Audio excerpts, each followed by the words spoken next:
ons het gehoop dat die minister eerder sal fokus op die aanspreek van uitgawes, die belangrike kritieke uitgawes soos die reddingspakkette na staatsbeheerde instellings en ook die loonstaat van die staat om te kyk of sy daar 'n persentasie vermindering kon gekry het. We were very disappointed with the revenue, particularly the raising of personal income tax and leaving the corporate tax untouched. This is a clear confirmation that this government is in cahoots with capital.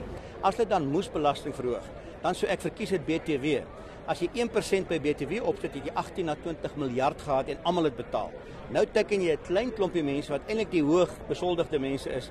Jy melk die koei tot daar niks oor is en ek dink dis 'n fout. The situation is bad when, for instance, he acknowledges himself that although many things have been done for our people, but that a lot of our people are still living in dire straits, in poverty. Om belastingkoerse te verhoog, persoonlike belasting, as ook die petroleum heffing, is ons insiens onaanvaarbaar. Ons publiek is geweldig belasting op die oomblik en dan moet eerder gekyk word na korrupsie en wanbesteding wat 30 miljard rand per jaar beloop. Hoe skep ons 'n omgewing wat beleggingssekerheid aanmoedig ten alle tye?